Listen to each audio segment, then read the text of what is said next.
Torque has a feature in it called Quick Scratch, which basically allows you to take any sample or any two samples that you've loaded in the sampler and immediately map them to the decks for scratching. So this is great because it means you don't have to hunt through your music looking for a particular sound that you want.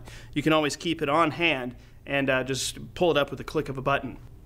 Now when we take a look at the sampler here, you'll see that I have a couple samples already standing by for this feature. We got that sound there, that sound there, and this sound right here. Now the way to use these things, you basically have to assign one of the samples to a Quick Scratch slot. To do that, use one of the two buttons above each sample. I'm going to put the first sound on Quick Scratch number 1 and the second sound on Quick Scratch number 2.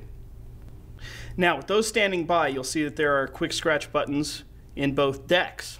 If I press QS1 on the first deck, it takes that sample and loads it in. So now when I use the turntables, I end up controlling that sample.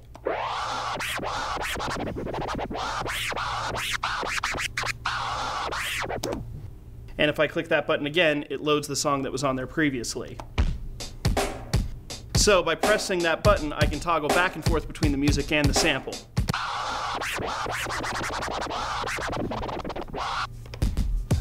So very simple. If I hit QS2, I'll get the other sample. If I hit QS1, we'll go back to the other sample. And then back to the music again. So as you can see, that's very, very fast, making it easy to jump back and forth between your regular music and your scratches. One last thing, if the scratch sample happens to be looped, when you engage the quick sample, it will also loop that sample. So that sample will play over and over again, so you never have to worry about losing the sample and having to re-cue to it. You can do the same quick scratch technique using the exponent as well. In fact, it's almost a little easier. The reason for that is right around the scratch wheel here, there are two buttons. These happen to be mapped to Quick Scratch 1 and Quick Scratch 2.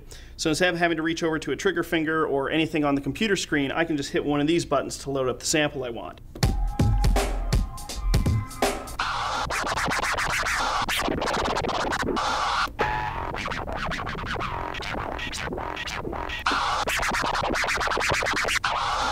And then when you're done, just turn off Quick Scratch and go right back to your music again.